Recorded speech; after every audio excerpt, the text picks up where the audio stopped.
ऊंचे मीनारों में, मोटी दीवारों में, महलों की रंगत में, महफिलों की संगत में मैं हूँ, मेरा जिक्र है।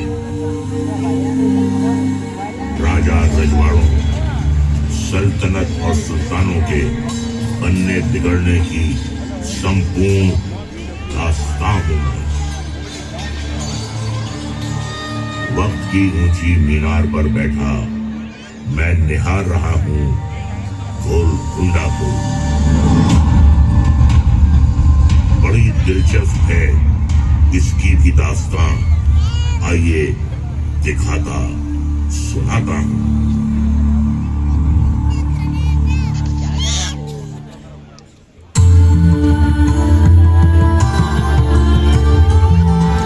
गोलकोंडा नाम दिलचस्प है और इतिहास तो और भी ज्यादा। गोल्लाकोंडा तेलुगु में इसका अर्थ हुआ चरवाहों की पहाड़ी। इसी से नाम पड़ा गोलकोंडा।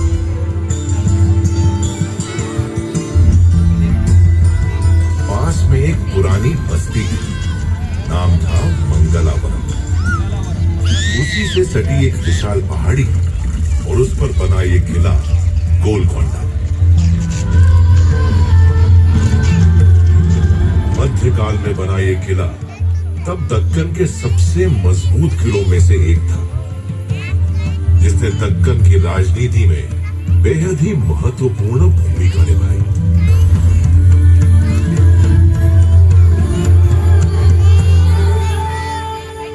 सदी 12वीं थी। आज का तेलंगाना तब तेलिंग कहलाता था, जिसकी राजधानी थी बोरुगालू। शासक थे काकतीय राजा। गोलकोंडा तब उन्हीं काकतीय राजाओं के अधीन आता था। काकतीय यहाँ के मूल हिंदू शासक थे और अपने समय में बेहद शक्तिशाली थे।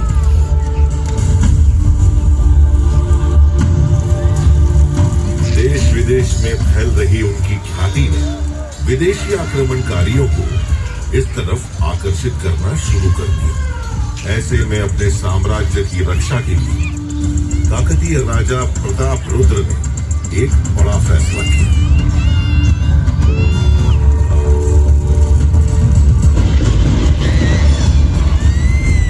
मैं काकतीय नरेश प्रताप रुद्र गोलकुंडा दुर्ग को और सुदृढ़ करने का आदेश देता हूं।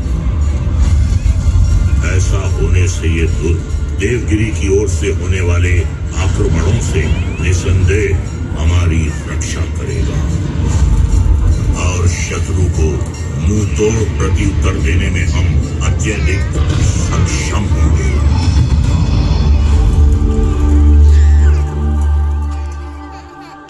जंग से बड़ी है जंग की तैयारी, जो तैयार नहीं वो नुकसान उठाते हैं भारी।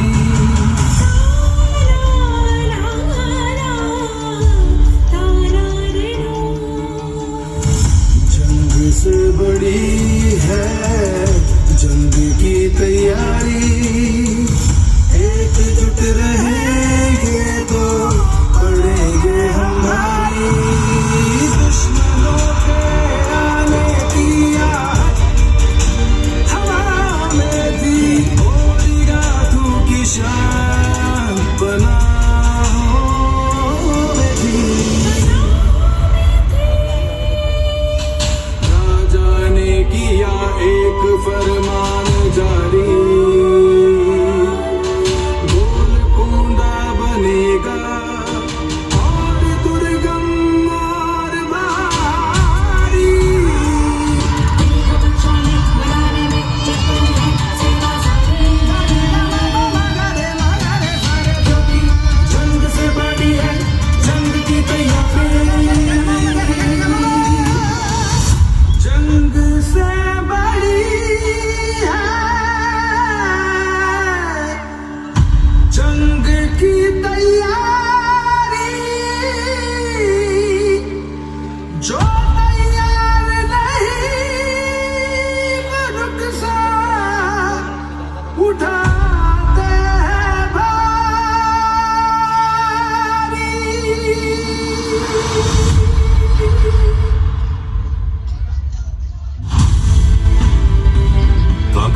राजाओं ने संपूर्ण पराक्रम और वीरता के साथ लड़ते हुए दशकों तक गोलकोंडा सहित वारंगल की रक्षा की। काकतीय साम्राज्य की समाप्ति के बाद मुसुनूरी प्रोलया नायक जैसे बहादुर स्थानीय शासकों ने भी पूरे पराक्रम से लड़ते हुए अपने राज्य से आक्रमणकारियों को खदेड़ दिया। लेकिन आखिरकार वारंगल के सुरक्षा चक्र में सेंध लगे।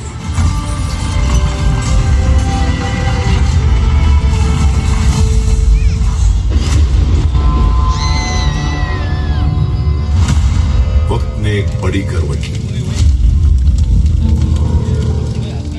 दिल्ली सल्तनत के एक वजीर अलाउद्दीन हसन बहमन शाह ने दक्कन में बहमनी सल्तनत की नींव रख दी।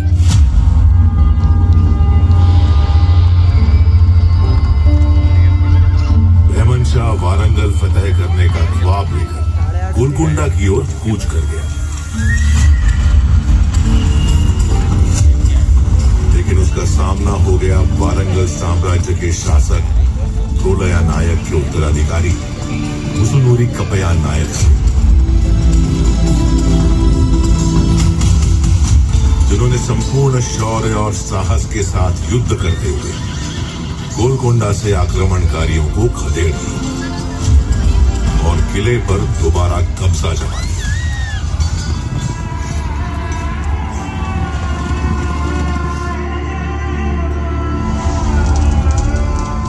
सिर्फ 2 दशक ही बीते थे। रेचलरा पद्मनायक राजा अनपोटा नायक ने बहमनी सेना की मदद से मुसुनूरी कपया नायक की हत्या कर दी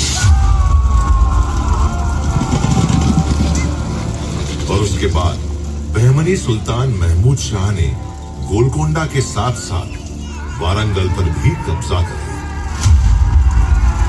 और इस तरह वारंगल और गोलकोंडा पर हिंदू राजाओं के प्रभुत्व का अंत हो गया।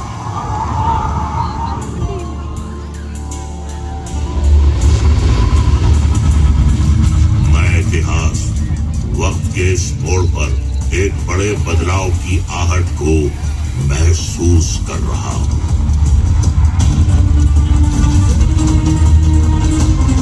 चौदहवें बहमनी सुल्तान महमूद शाह के दरबार में दूर देश पर्शिया यानी ईरान के हमदान शहर से कुली कुतुब शाह का आगमन होता है।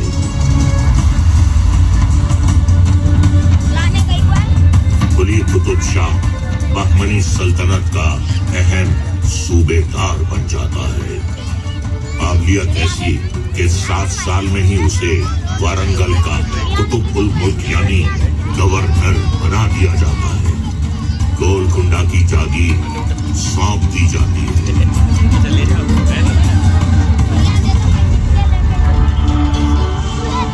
वक्त के पन्ने पर गोलकोंडा एक नया हस्ताक्षर करता है।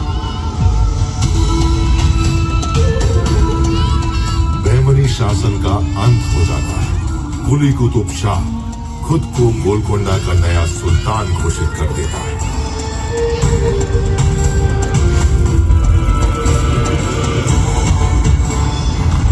कुली कुतुब शाह खुद को सूबाए तेलंगाना का सुल्तान घोषित करता हूं। सल्तनत अब से कुतुब शाही सल्तनत के नाम से जानी जाएगी। विलाय गोलकोंडा सल्तनत की दारुल हुकूमत होगी।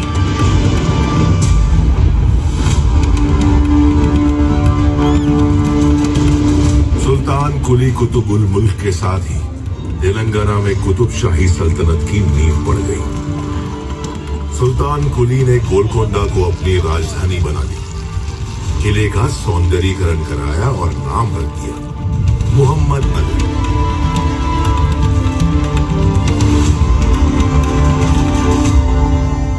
कुतुब शाही सुल्तानों ने योजनाबद्ध तरीके से किले में कई महल, बाग, मस्जिद और सार्वजनिक उपयोग की कई इमारतें बनवाई।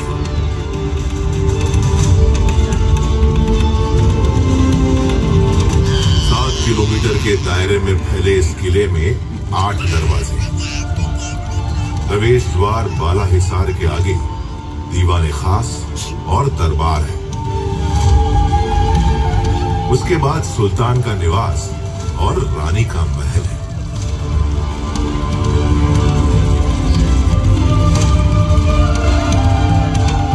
इन सबसे परे है महाकाली मंदिर, जहां अब भी हर साल बड़ी धूमधाम और धार्मिक हर्षोल्लास के साथ आयोजित होती है लोकप्रिय बोनालू यात्रा।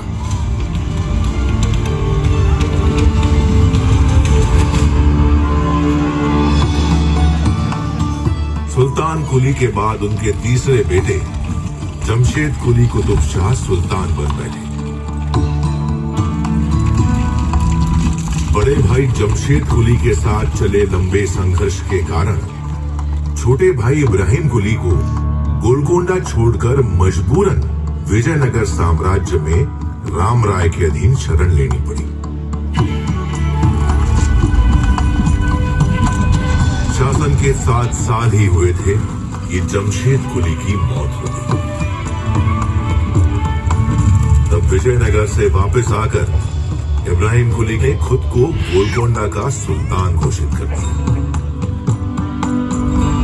उन्हीं के शासन में एक झील का निर्माण हुआ। झील का नाम उनके दामाद प्रसिद्ध सूफी संत हुसैन शाह वली के नाम पर हुसैन सागर रखा गया। इब्राहिम कुली ने मूसी नदी से आगे गोलकोंडा का विस्तार करना शुरू किया। इस कार्य को पूरा किया उनके बेटे सुल्तान मोहम्मद कुली ने।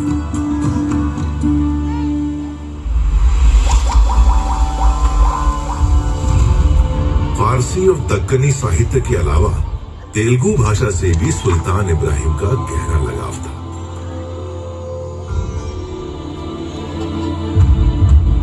गोलकोंडा में तेलुगु शिक्षा को संरक्षण देने वाले वे पहले शासक थे।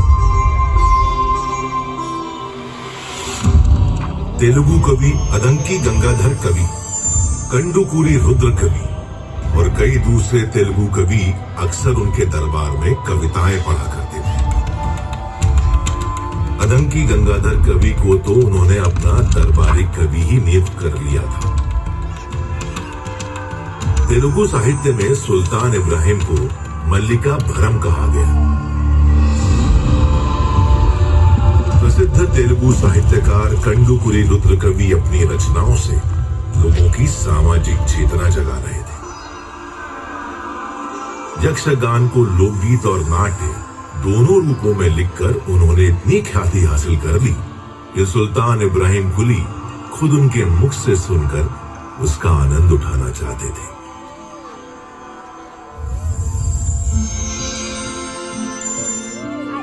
इब्राहिम कुली कुतुब शाह के पुत्र हुए मोहम्मद कुली। किशोरावस्था में ही मोहम्मद कुली की मुलाकात हुई मूसी नदी के उस पार चिचलम गांव की भागमती से। दोनों का प्रेम परवान चढ़ने लगा।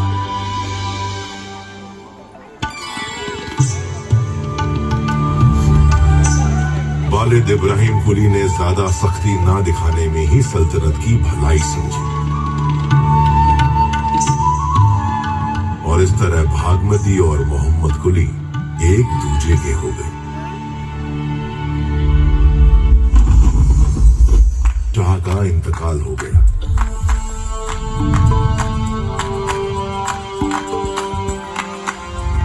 शहजादे वारिस मोहम्मद कुली कुतुब शाह गोलकोंडा के सुल्तान बन गए। उम्र थी मात्र 14 साल। मोहम्मद कुली खुद उर्दू कविताएं लिखते थे। वे उर्दू के ऐसे पहले कवि बन गए जिनकी कविताएं कुलियत नाम से संग्रह रूप में जारी है।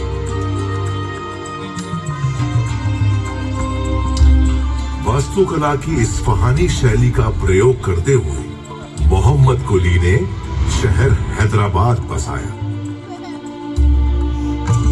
ईस्वी सन 1591 में 4 कमान प्लाजा के बीच विश्व प्रसिद्ध 4 मीनार की तामीर करवाई। 11 सुंदर बाग लगवाए और शहर का नाम दिया भागनगर।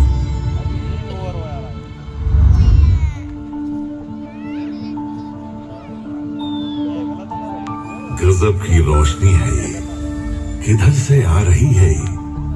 क्या कोई नूर का पर्वत धरती पर उतर आया? हाँ, यही सच है। ये एक टुकड़ा अनमोल रत्न हीरा है। नूर इसका ऐसा विस्मयकारी कि नाम ही पड़ गया कोहिनूर, यानी रोशनी का पर्वत। चश्मे बतूर अल्लाह का नूर, शामिल उसमें ज़रूर है।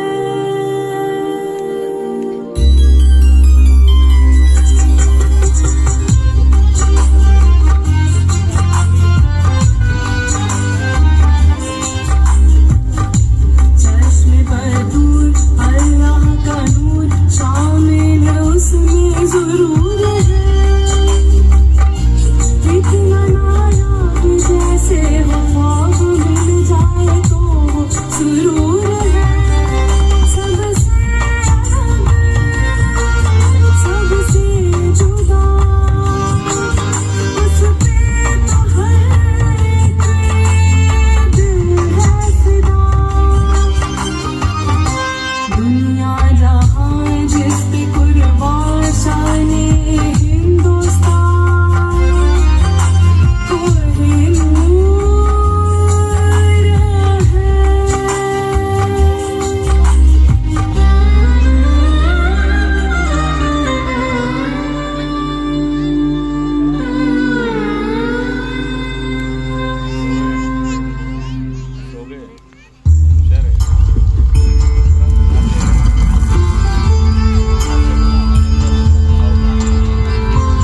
मोहम्मद कुली के बाद सुल्तान बने उनके दामाद मोहम्मद कुतुब शाह ने हैदराबाद में मक्का मस्जिद का निर्माण करवाया। मोहम्मद कुतुब शाह और उनकी पत्नी हयात बख्शी बेगम के बेटे सुल्तान अब्दुल्ला कुतुब शाह के राज में तेलुगु राज्य का विस्तार उत्तर में गंजम से लेकर दक्षिण में चेन्नई तक हो गया।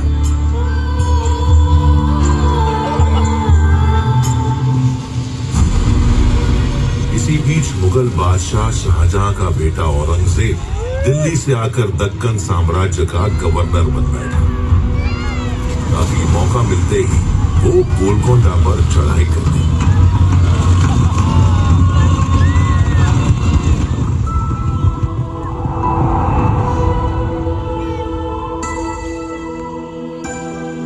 बल से हारे औरंगजेब ने छल का सहारा लिया। सुल्तान अब्दुल्ला कुतुब शाह के साथ उनके अपने ही आदमी ने विश्वासघात किया। औरंगजेब ने सुल्तान को बंदी बनाकर उन्हें उनके ही किले में ही कैद कर दिया।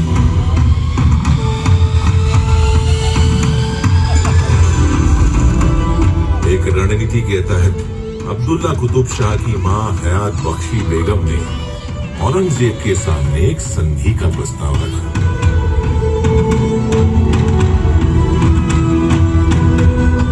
अपनी रिहाई और गोलकोंडा पर राज करने की एवज में अब्दुल्ला कुतुब शाह ने औरंगजेब के बेटे मोहम्मद सुल्तान को रामगीर की जागीर दे दी और उसे अपना दामाद भी कबूल कर लिया।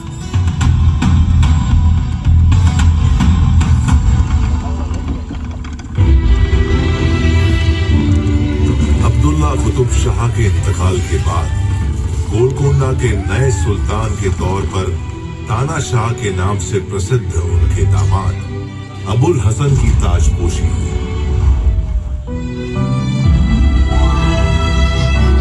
अबुल हसन ने शासन के महत्वपूर्ण पदों पर काबिल और सक्षम हिंदू मंत्रियों की नियुक्ति की। उन्हीं में से दो सगे ब्राह्मण बंधु थे, अक्कन्ना और मदन्ना।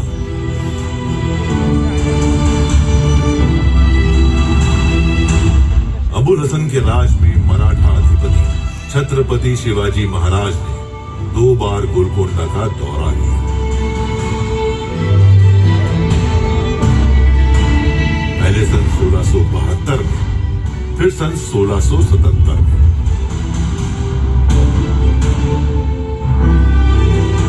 औरंगजेब की बदनीयती को भांपते हुए छत्रपति शिवाजी महाराज ने औरंगजेब के खिलाफ लड़ने में अबुल हसन की भरपूर मदद की।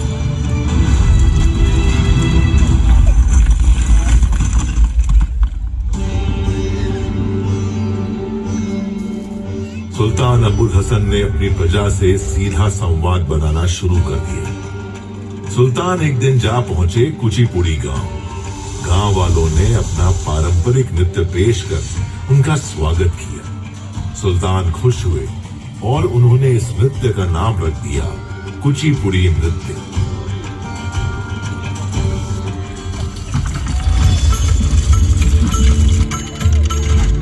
मदन्ना के भतीजे कनचरला गोपन्ना को भद्राचलम का तहसीलदार नियुक्त किया गया।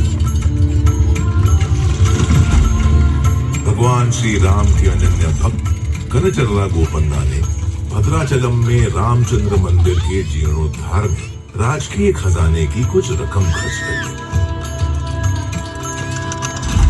इस बात से खफा अबुल हसन तानाशाह ने उन्हें गोलकोंडा किले में कैद कर दिया। कहते हैं तब स्वयं भगवान श्री राम सुल्तान अबुल हसन के सपने में प्रकट हुए और उन्होंने चोरी की रकम के बराबर स्वर्ण मुद्राएं सुल्तान को देकर अपने भक्त कनचरला गोपन्ना को रिहा करा दिया।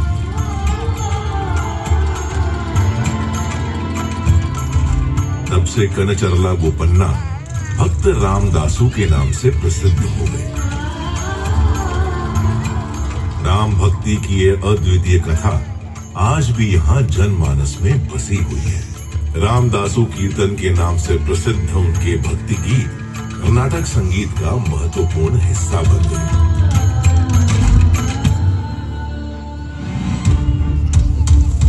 अबुल हसन तानाशाह मुगलों से लड़ने में बीजापुर की मदद कर रहा है और हिंदुओं को मंत्री बना रहा है। इन सब बातों को सुनकर मुगल बादशाह औरंगजेब आग बबूला हो गया। उसने अपने बेटे के नेतृत्व में मुगल सेना को गोलकोंडा रवाना कर दिया। 8 महीने के संघर्ष के बाद वो धोखे से किले में घुसने में कामयाब हो गया। गोलकोंडा का खजाना लूट लिया गया।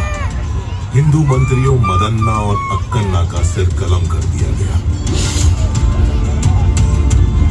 इतना ही नहीं, अबुल हसन तानाशाह को दौलताबाद किले के काला महल में कैद कर दिया गया।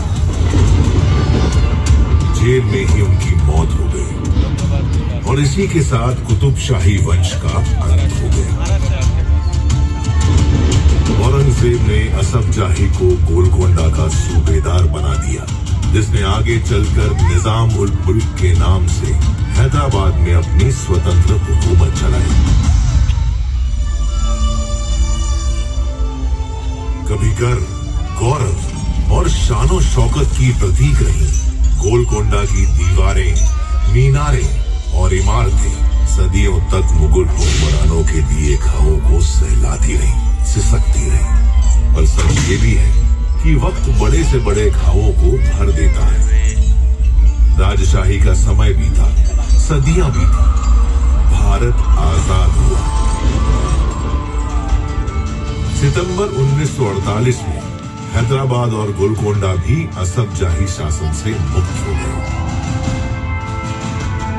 स्वतंत्र भारत की गणतांत्रिक शासन व्यवस्था ने एक बार फिर मौका दिया गोलकोंडा को मुस्कुराने का।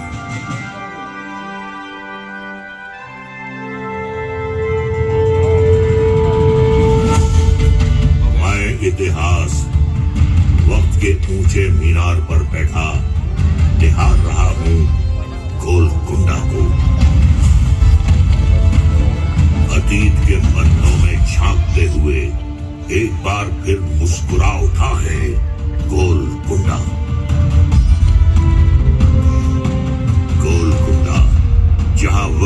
रेशमी तह पर किस्सों के मोती गढ़े गए हैं। गोलकुंडा जिसे इंतजार है सूरज की पहली चमकती किरणों का।